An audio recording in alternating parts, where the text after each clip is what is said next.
the water's fine, homie, jump into the deep end. Sow it, you will reap it. We talking how to start it, how to grow it, how to keep it. Take a deep breath. You are now rocking with Founder Secrets.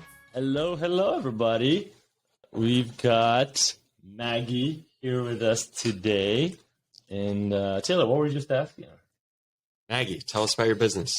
Yeah, so thank you for having me here. I'm the founder of UsTwo Tea.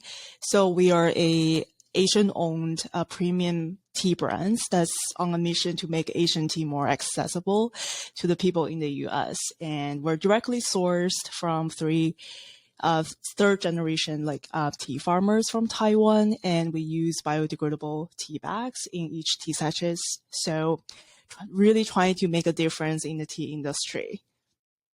How in the world can you compete? It seems like there's so many brands of tea. Like even in the office we're at here in Dumbo, there's like, what is that brand of tea?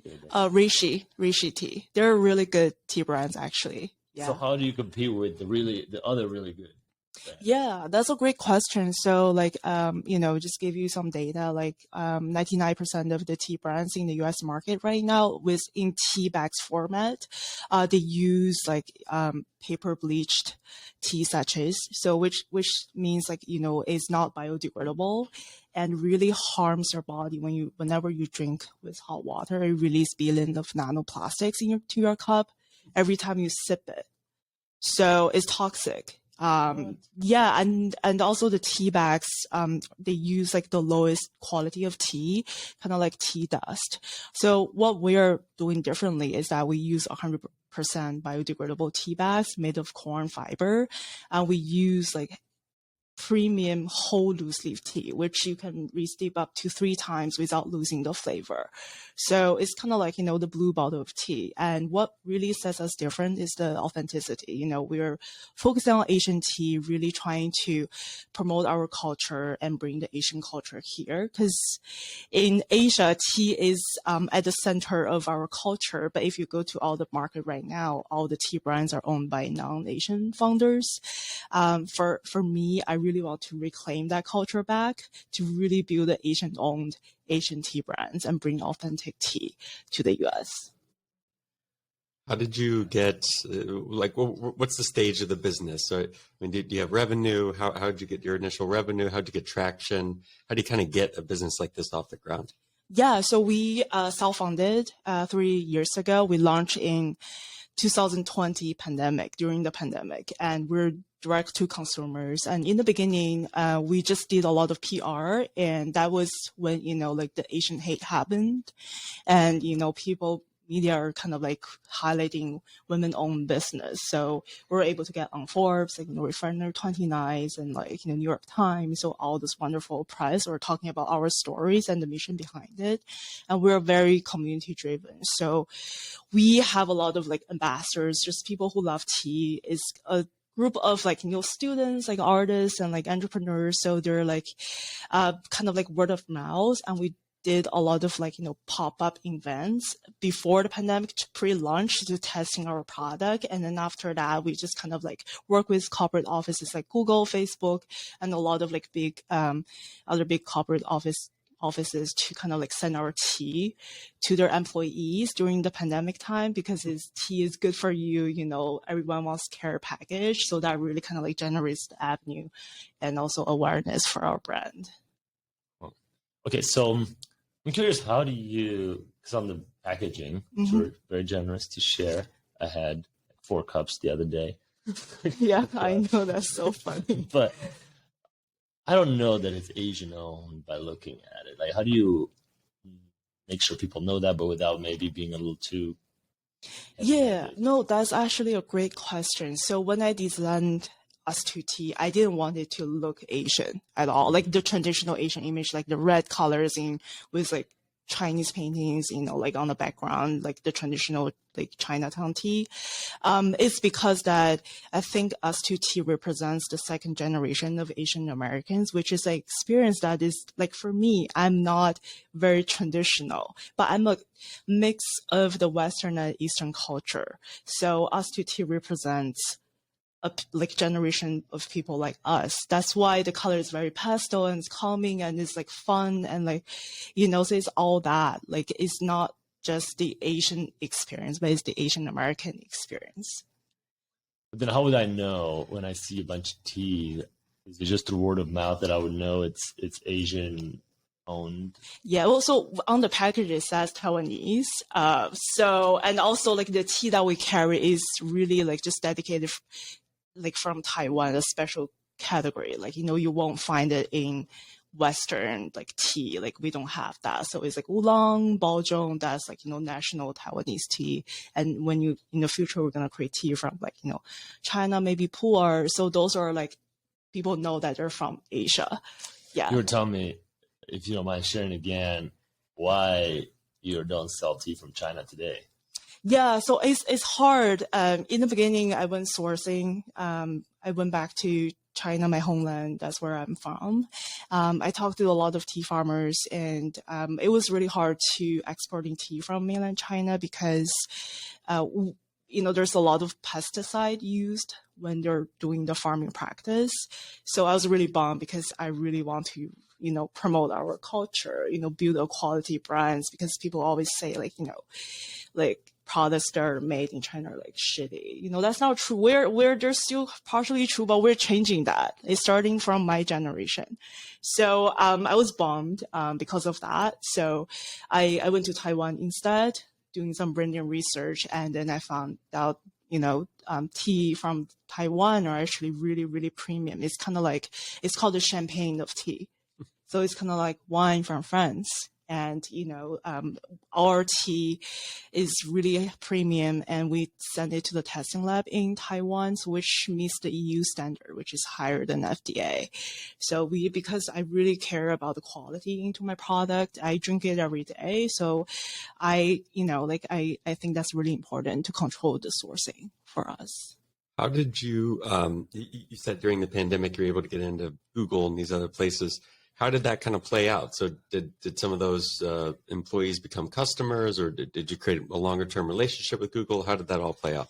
Yeah, no, it was wonderful because a lot of people who works at Google are millennials and Gen Zs, and they really, really love the tea, and a lot of Asian Americans and just our allies. So we've been having an ongoing relationship with them. This year for Lunar New Year, we did a collaboration with Reddit. So we put we send our tea to all the different offices, globally, and we see returning customers from that, and they've been placing teas and subscribe to our tea. So it's wonderful, and it's just really cool to have a group of people who really understand our mission and really just trying to make this brand something. Yeah. Give us a glimpse to the vision of Blue Bottle for tea.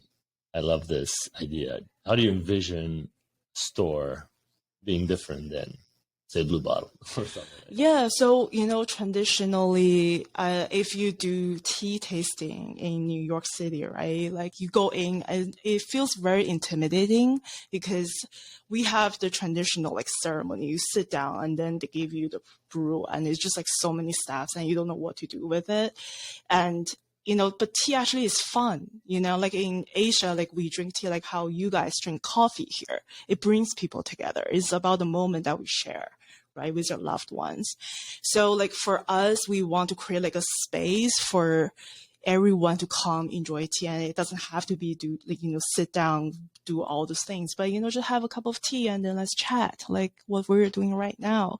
So remembering the moment. And in terms of the space wise, I want to make it more accessible and open. So Blue Bottle is a great way, but we also want to brew the tea in front of you, so it's real good quality tea, and you can take it on the go or sit down.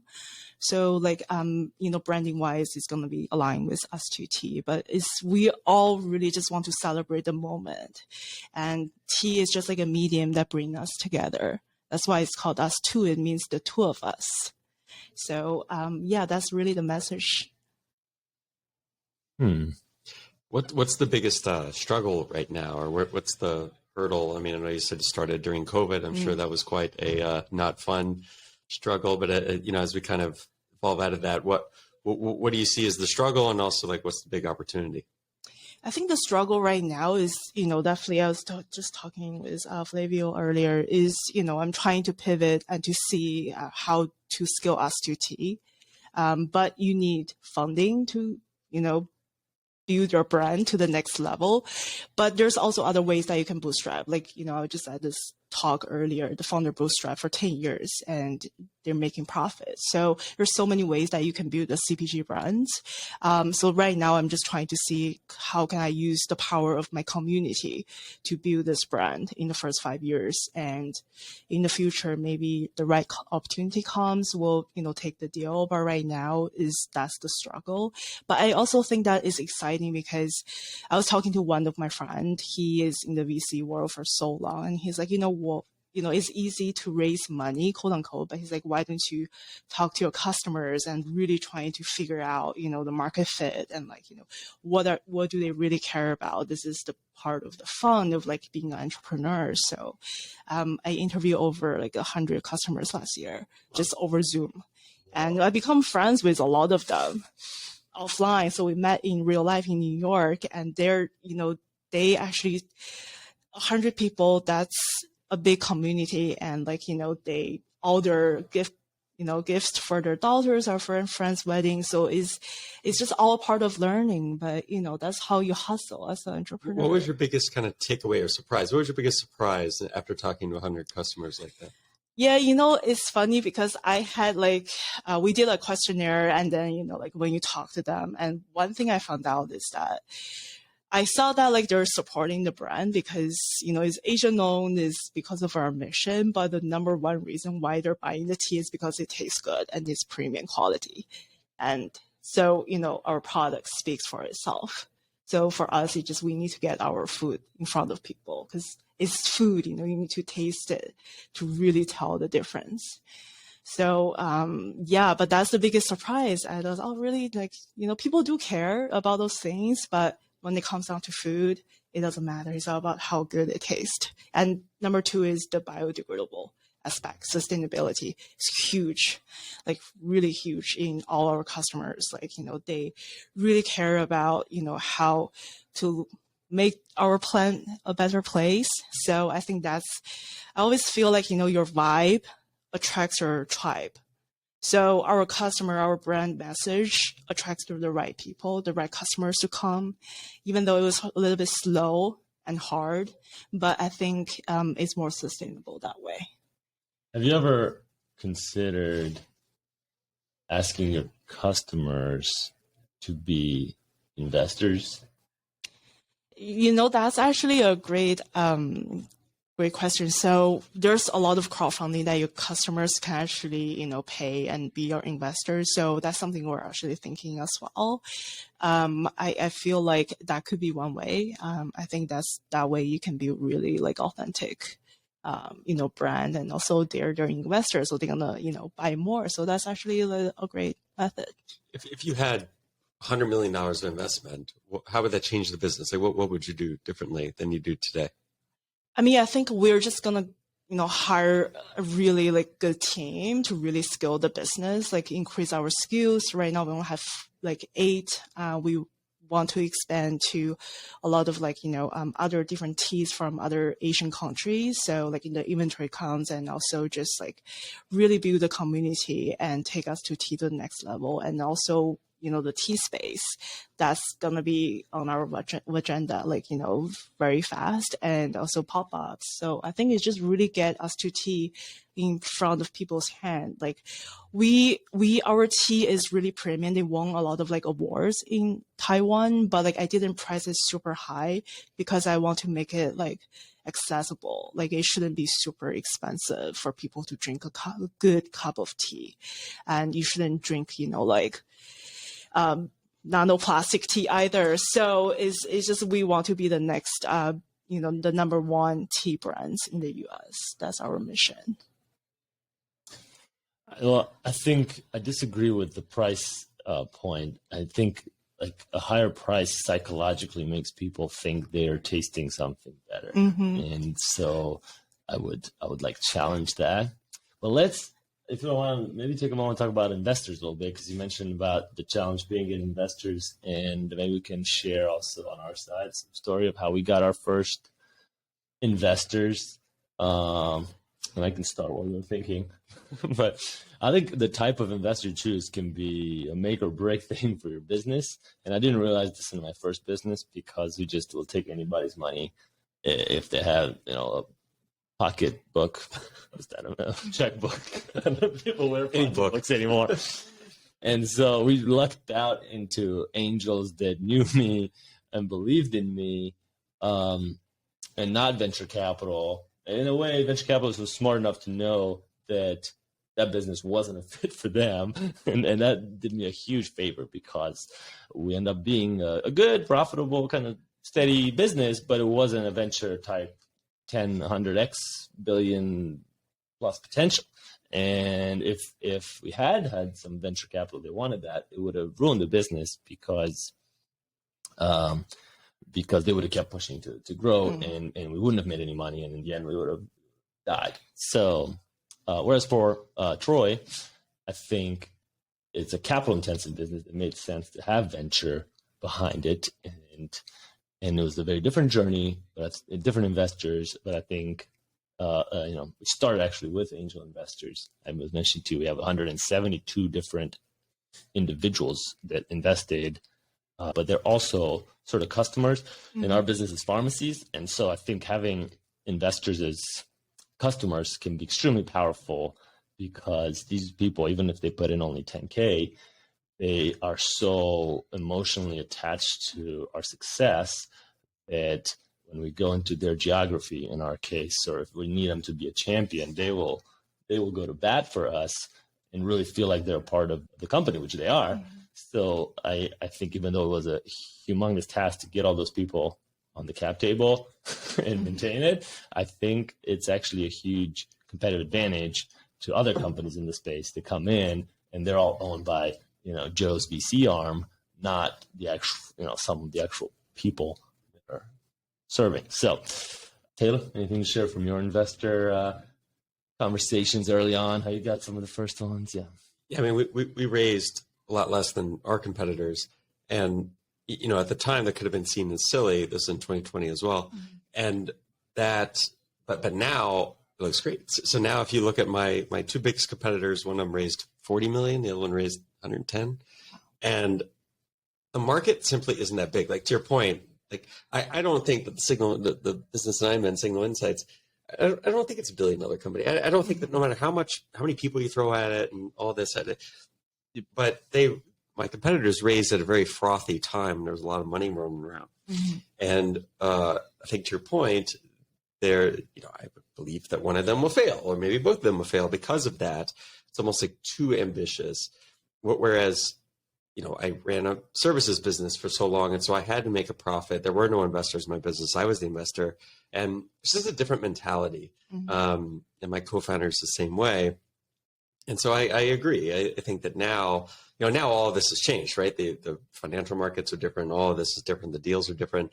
But yeah, I think it's really interesting. You asked the question around the customers as investors. And I think of it as the crowdfunding, like you said as well. So my first customer in this business was Toyota, because they were a big client of mine in my last business. Was kind of unfair. But I reached out to them and I said, hey, if I built this, would you buy it? And what I thought was interesting is they said, I'd buy it right now.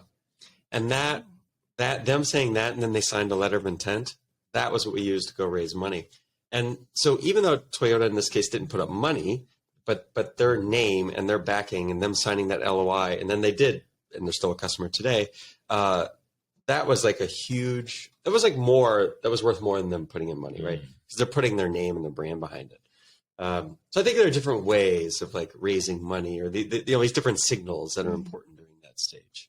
Yeah, I actually do have a question, because I talked to a lot of like people in tech and raise so much money, but do you think, because media always like glorify, like this founder raised so much, like, on TechCrunch, like, raised like 200 million, like 100 million, and like for the founder, everyone else thinks, oh my God, that's like the right way to go. But they didn't realize like, you're raising so much money, but you're growing too fast to fail. Like, how do you guys think about that? Because I always feel like, it's just like, it's about like your ego sometimes. It's like, sometimes people just don't build good products and then you just like raise a bunch of money and then they fail really fast. Sorry. Is your question more about how we feel about it or how a comment on those companies? Yeah, or just how you feel about just in general or anything. I think it's like more about managing our own psychology as entrepreneurs, right? I try really hard to avoid TechCrunch and those types of news because I don't find it helpful in my own advance. Mm-hmm. And the people I do personally know, not on TechCrunch, but I know personally have raised that amount. The story is so different than what's out there publicly. And so I think that helped me a lot, is knowing a few people that are in that situation and being like, oh, wow, I don't know if I really want that, even if I was in their shoes.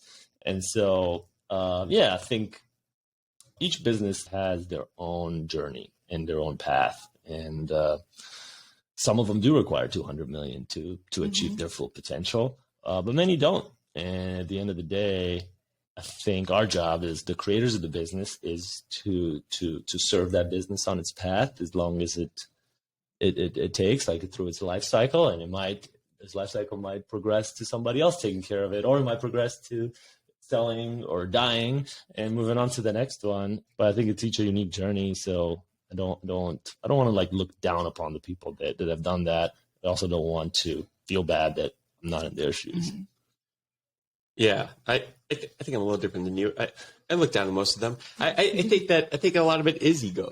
There's this big belief that, I raised money, right? And then they go speak on these panels and they come to conferences and people are like, wow, you raised $200 million. You run a $2 billion company. No, man, you run a business that lost $20 million last year. And some of these, and as these businesses have gone public, they're getting destroyed in the public markets. And by the way, because the founders raised so much money during this process, they end up with not a lot of the company. So the company goes public or it gets acquired and they own 6%. But because of the way the deal was structured, maybe they had a down round. And so I personally know people who, just like you said, that if you Google them and you read these, you would think they're rich, but they walked away with 200 grand from these. And so that's, I think that's the story, to your point, that doesn't get told publicly, and we glamorize this, like raising money and all of this. I've fallen, we raised some money in this business, could have raised more. And now I'm like grateful we didn't. But that's my co-founder actually is very good at this. He doesn't want to, he doesn't read TechCrunch. So he doesn't like feel that influence that I think we do.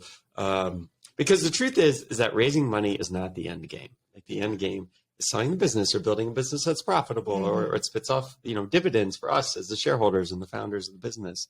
So I have a lot of feelings about this, but I think to answer your question, everybody's on their own journey. Like to Flavia's point, and how one chooses to do their journey is, none of us should look down on those things. Whether they're going for the moon or kind of running it themselves. And I own 100% of my business, my last company. I started at 50-50 with a partner. I ended up buying him out, like a very kind of traditional business. And I have no regrets about the way any of that worked. I also know that business was far more stressful than my current one. And that was because owning 100%, I felt the weight of the world on my shoulders. Whereas here, I still feel it, but the pressure is much, much different. Yeah. And I am grateful, I think, for both of those types of experiences. Cool.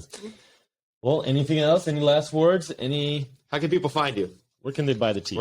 Yeah, we are direct to consumers and we're also on Amazon. So if you guys check out UsTwoTea.com, you can find us. And, we are on Amazon as well, like I said. So, yeah. Thank you. Thanks for joining us, Maggie. Thank you for rocking with the homies. Taylor, Trusty, and Flavio. Seize the day, own it. Until next time, hold it down, hold it down. Hey.